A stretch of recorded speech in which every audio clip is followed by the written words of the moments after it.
Good afternoon. Um, I would like to speak today about the struggle for psychic change. Every change in our outer world makes an internal change. This is the reason why I feel justified in equating external and internal changes, especially because they can trigger typical forms of acceptance and rejection. Patients coming to treatment in a reasonably stable psychic equilibrium despite all symptoms and complaints. Any change is perceived as threatening because it disturbs this balance. The threat comes mainly from the fact that anxieties, which are held in check by defenses or may be bound up in symptoms, are released again, and thus the feeling of inner security generated by a psychic equilibrium is lost. You have heard a lot about adaptation and special modes of dealing with changes in technologies, in social circumstances, about war, flight, the pandemic, masculinity, and of conflicts about identity and the truth. I would like to concentrate in my paper on characteristic anxieties and their defenses in respect to changes in general. Anxieties that already play a role in the earliest mother child relationship and must be mastered during development, but ultimately play a role throughout the life. You heard about the turmoil of mother-infant relationship and its deep impact on the personality, especially because the child in this period is already exposed to all the anxieties which will play a major role in later life and must defend him or herself against them, and by this she builds up a model how to deal with the reality. And I would like to suggest here that certainly reactions of groups and even society's reactions are modeled after this very early mechanism encountered and built up in early infancy. Anti-corona demonstrations. I'm sure you are familiar with news articles, messages about anti corona demonstrations, which took place in nearly every country, at least in Europe and in Northern America. According to some news, there were in total seen more than 50,000 protests, and about 5,000 of them were violent, statistics say. There were protesters against government's prevention and emergency measures, against lockdowns, against quarantines, against vaccination, against, yeah. For me, it is not easy to understand what these people from very different backgrounds are protesting against. It seems to be a reaction against new rules for freedom, but also against a new reality which causes annoyance and anxiety.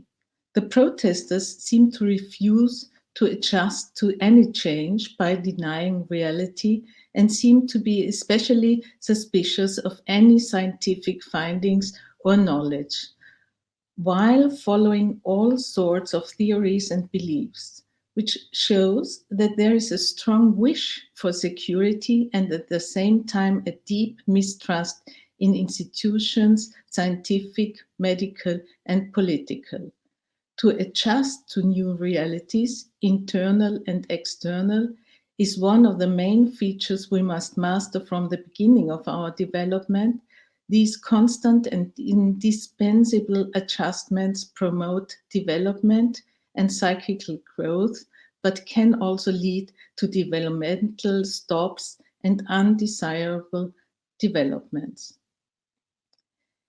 Freud was the first to describe that with its first suckling, an infant not only takes in food that satisfies hunger, but also takes in a psychologically satisfying and pleasurable experience that, together with all the other good experience that the child has and introjects slowly serves to build up its own ego that is different from the outside world. Freud emphasizes in his paper from 1915, Instincts and Their Vicissitudes, how important processes of introjection and of the good and to incorporate it into the ego, to make the early ego into a purified, pleasurable ego are, which at the same time has separated of all pain and unpleasurable part of its own self and projects it into the external world, then felt as hostile. After this new arrangement, he says, the two polarities coincide once more. The ego subject coincides with pleasure, the external world with unpleasure, which with what was earlier indifference, he said. During development and throughout life, we need the ability to introject new and foreign things because only in this way it is possible to learn and to grow psychologically. An important prerequisite for undisturbed introjection is trust in ourselves and in the world. Projection remains a psychic defense mechanism through which the subject excludes feelings, desires, or ideas and fantasies that it rejects or denies within itself. Then these feelings, desires, and ideas are attributed or localized to another person or phenomenon. The projection can include the entire perception of the world, which is then perceived according to the momentary mood or state of interest. When the mood is good, the world appears rosy, whereas in a depressed state, it appears cloudy and dark.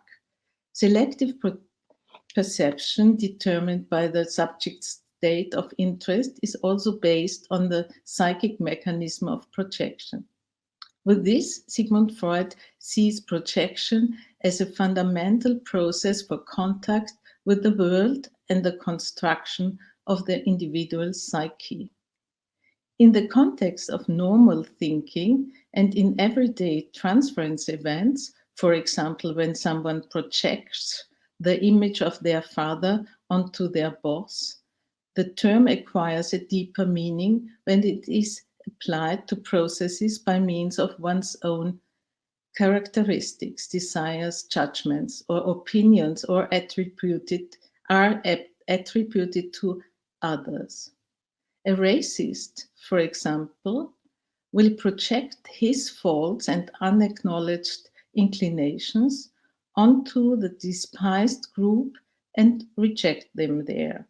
Freud speaks of projective jealousy when someone defends himself against his own desires to be unfaithful by blaming the partner for their infidelity.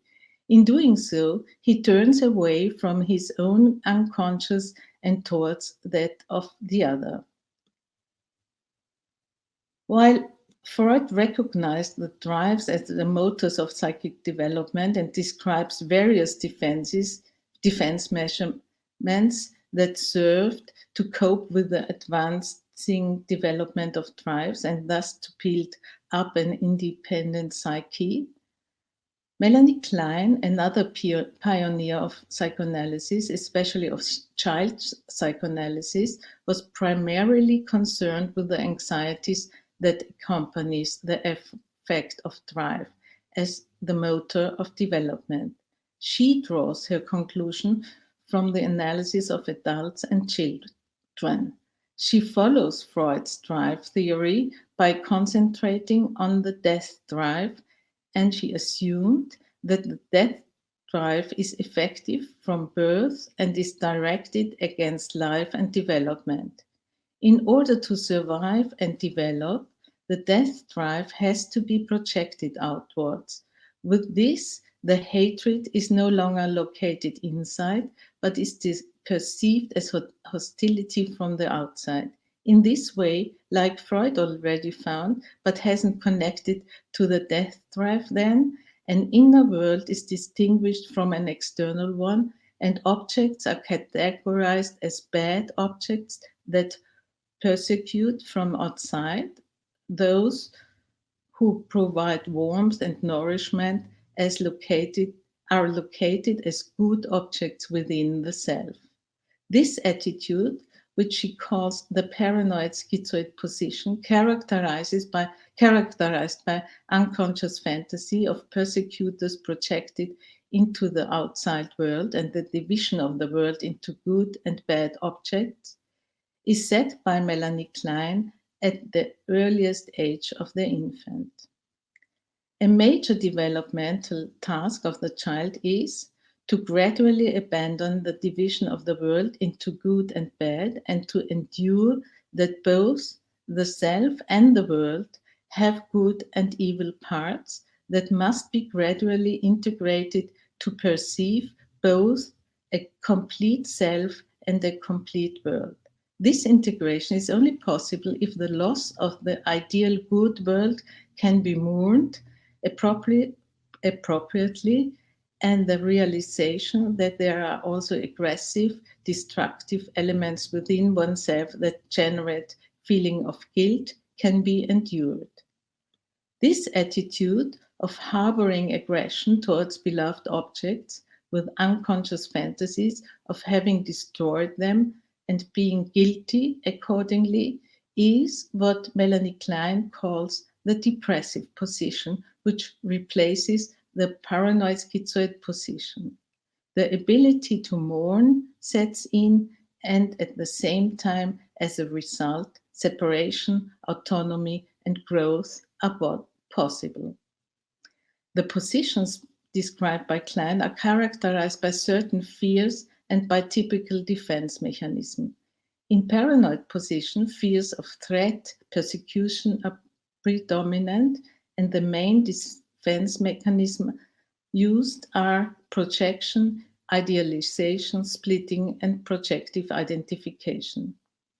And Jean Rivière, following Klein's formulation of the depressive position as the fear of one's own aggressiveness and destructiveness, described the manic defense against the depressive position, consisting in an omnipotent denial of depressive despair, she says, a denial of dependence and contemptuous devaluation of the object, a mastery of the object, and the need to control the situation.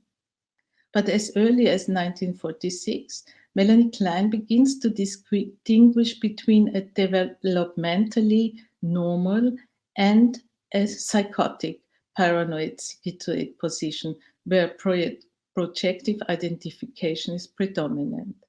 Projective identification is a fantasy that one can get rid of an unbearable or unwanted feeling by projecting it into another person and locate it there. It is described by Klein as a malign psychotic mechanism to control the other person and is accompanied by a loss of reality and a confusion of identity with the other person. But as Wilfried Bion found in his clinical work with severely disturbed patients, that there is also a normal or benign form of projective identification. For instance, in mother's attitude towards a newborn who has in a state of reverie to empathically identify with the baby, but also in empathy in general.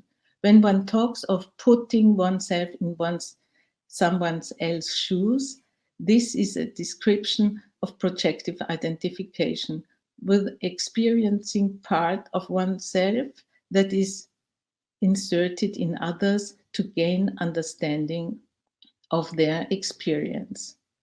But Bion also develops Melanie Klein's description of the positions further and explored, with the help of his clinical work, what the positions are that the positions are not only experienced and overcome in childhood, but must be passed through again and again during one's own development, and found, as he says, that they constantly oscillate and replace each other, so that there is no direction from paranoid schizoid position to the depressive, as Melanie Klein thought must be achieved in normal development, but also the way around without being considered as a pathological regression. Bion wrote, where material emerges related to things unknown, any attempt to cling to what is known must be resisted for the sake of achieving a state of mind analogous to the paranoid schizoid position. It was important for him that the paranoid schizoid state should be tolerated until a pattern evolves. This evolved state he called D, the analogon to the depressive position. And he added, the passage from one to the other may be very short or it may be long. In order to distinguish the PS from Melanie Klein's paranoid schizoid position, he called it patient, and he called D security. But neither of these terms has caught on. Ronald Britton, who worked on this further, regretted. Ronald Britton developed these ideas into a model that conceived the movement through each position in turn as part of a continuous, lifelong, cyclical development, so that regression as well as progression can be retreats into a pathological organization. He claims that already Melanie Klein described the paranoid schizoid position sometimes as a defense, sometimes as a regression, and sometimes as part of development. Bion's description of the reaction to something new seems to be especially important for understanding our reaction to changes. It is often difficult to stay in this state of patience in treatment when anxiety are discovered or relieved, or when new facts are threatening, like the news about a coronavirus or a pandemic, in addition to the frightening state not being able to make sense because of lack of knowledge. As mentioned above, we know from psychoanalytic treatment that the patient consciously wishes to change, wishes to take in new information and learn about new ways of dealing with situations. On the other hand, dreads any disturbance to his sense of equilibrium, the way in which he deals with anxieties and defenses, the organization which he regards as best. Betty Joseph, as well, a well-known post-Kleinian psychoanalyst, states and says, when the immature ego cannot stand anxiety, it uses various methods to deny or split off major parts of the personality, impulses, internal objects, and anxieties, and projects them very powerfully into its world.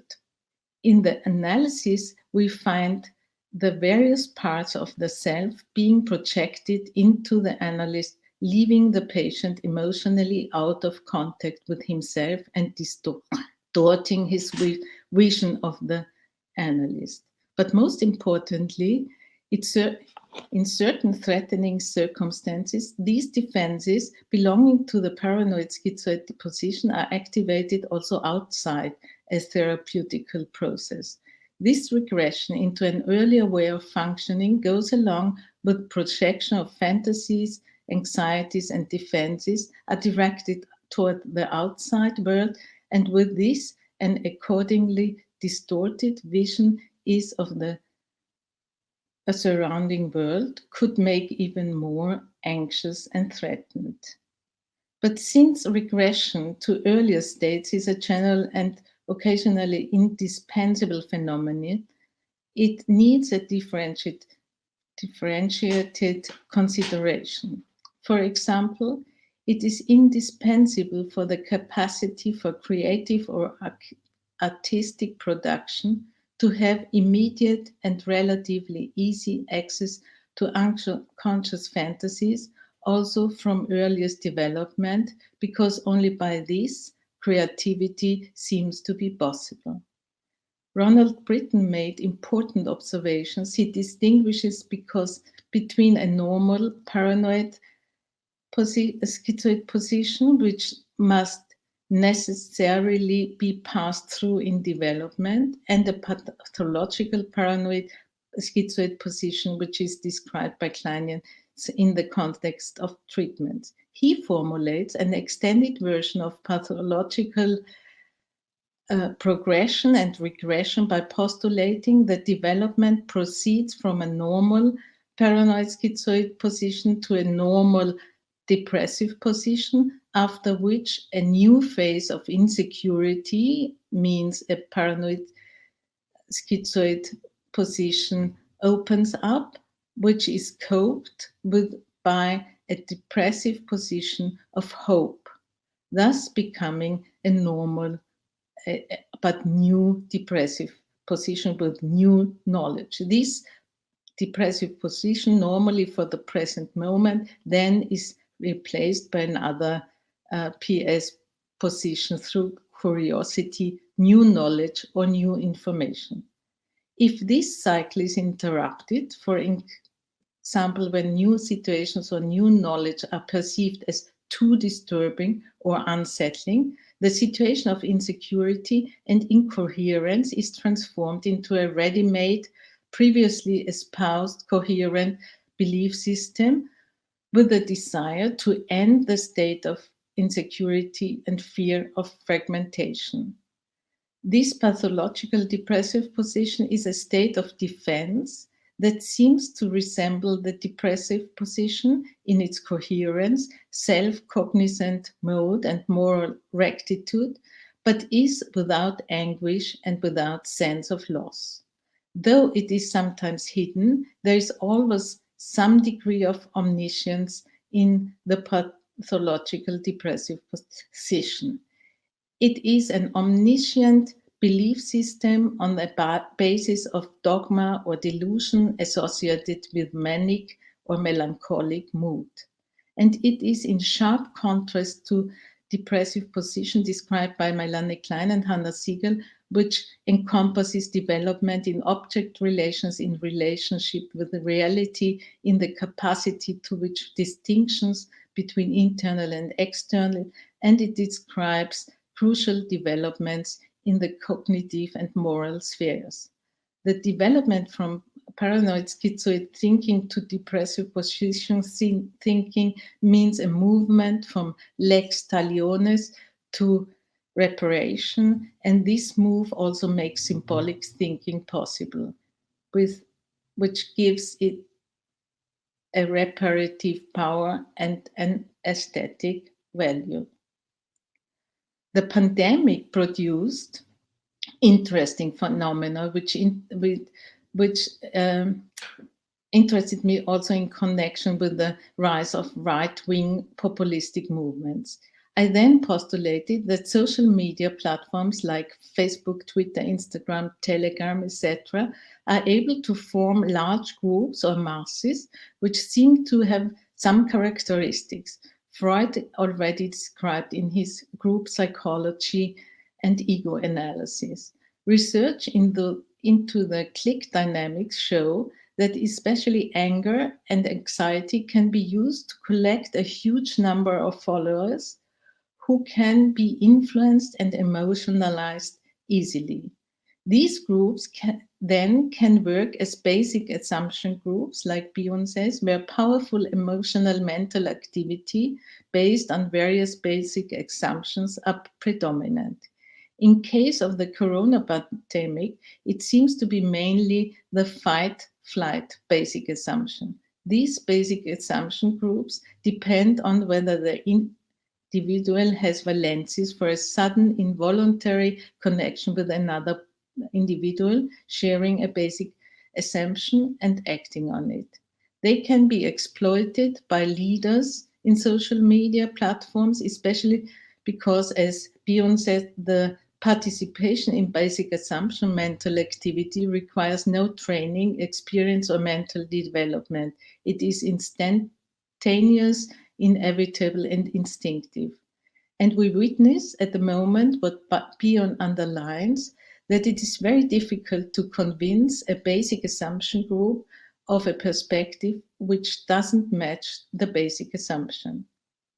Ronald Britton confirms this when he concludes that there are collective states of mind, manic or paranoid, that are based on denial of both external and internal reality with omnipotent and omniscient thinking.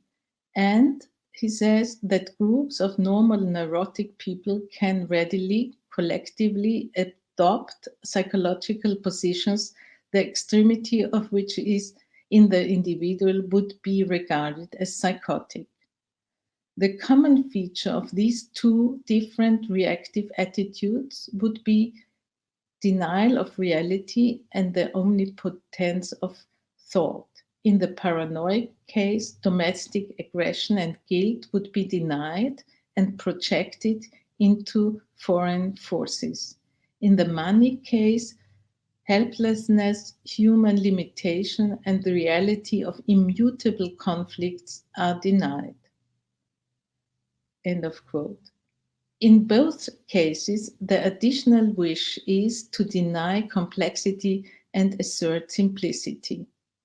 And he continues to say that, quote, in the case of a public paranoid reaction, the perceived threat is only external, and it is believed that it can be eliminated.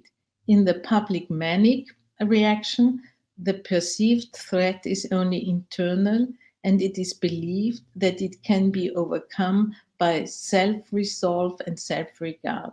The accusation is of failure, which now becomes a sin. The failure is not of not achieving the unrealistic goals of the superego, and sinfulness is failure, and the sinner is a loser. End of quote. And I consider it highly interesting that he makes us aware that in these two positions there are two sorts of enemies, especially in connection with corona. He says that in the manic position, the individual fails, and what follows is a form of internal persecution that characterizes melancholia. One part of the personality, the superego, rails against the ego for its failure to overcome all obstacles and transform the world. In terms of corona and its denial, there is a group of people who insists on the inner power to ward off the virus, their own strengthened immune system, often in a pseudo-religious belief in alternative healing methods or alternative medicine. An idea which is supported by a considerable activity of religious leaders, maybe in any churches. I know it only from the Catholic Church, who argue vehemently against any corona measurements, suggesting that measurements are against God's will, and following the government or medicine would prove a failure of faith and is therefore a sin. In paranoid states, Britton says, the enemy is in the outside world, based on the projection of aggression and guilt, and therefore the ultimate hazard is murder. In national terms, in paranoia, the risk is aggression toward the outside world or withdrawal from it.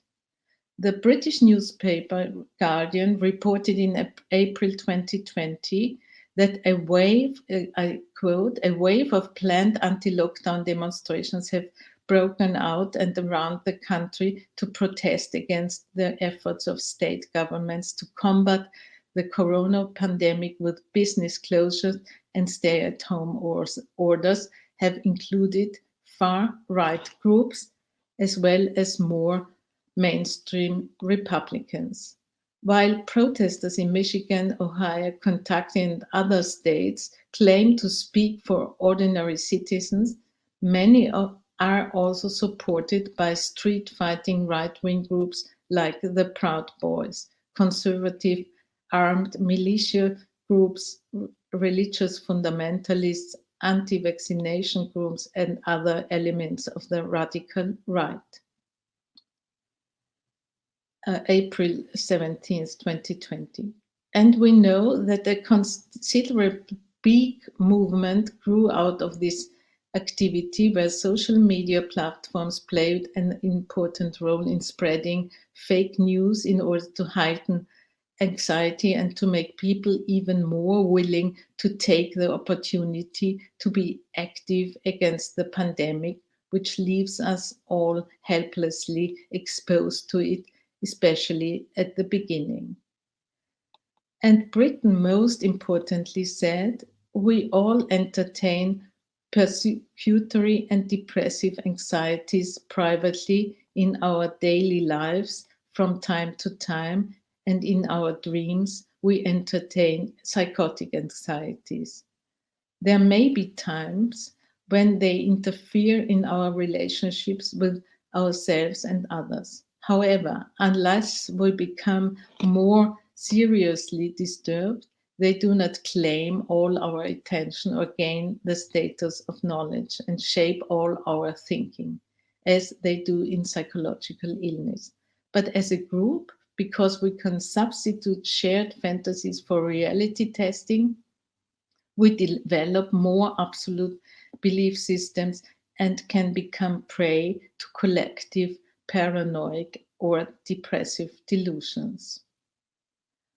The Mitte-Studie of the Friedrich Ebert Stiftung in Germany, however, shows a connection between belief in conspiracies and political proximity to right-wing spectrum. It states the belief in conspiracies in general and those regarding the corona pandemic in particular is most pronounced among respondents who identify politically rather right-wing or vote far right-wing populist or right-wing extremist parties. According to the survey, Alternative for Deutschland voters and non-voters in particular believed in conspiracies. The result of a survey by the German Association for Research and Information on Antisemitism also state that from March to 2020 to this year, 561 anti-Semitic incidents related to the corona pandemic were registered. Almost 60% of them occur at meetings and demonstrations. I think it is important to know that all of us are at the risk to sometimes, especially in a state of threat, to retreat into a pathological organization which is organized around certain belief systems, manic or paranoid, as mentioned above. From regarding knowledge as composed of parts, which is never complete, to believing that part of knowledge is the whole and that it is complete. In other words, from agnosticism to gnosticism. Part-object belief systems produce absolutism in thinking and inevitably, ultimately, in action.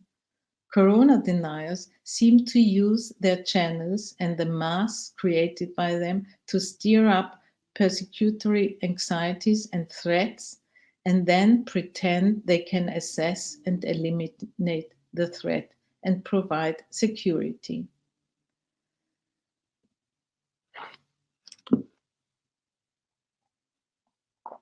I think it is very important to state that the paranoid schizoid attitude, which is still underestimated or even rejected as regression in general psychoanalytic thinking, must be considered in a more complex way. Only in this way can this constitution be recovered or rediscovered as an important aspect not only of early development, but also as a great opportunity in psychic growth. It is a state of ambiguity, of disorder, of connected with insecurity and latent threat, which needs patience until it clarifies itself, until the essential emerges, until connections can be made to find security and to be able to link up with the familiar. But it also makes movement, new insights, new conclusions, and the acquisition of knowledge possible if it is not broken off prematurely. But it is also a highly vulnerable inner state that can only be maintained with difficulty.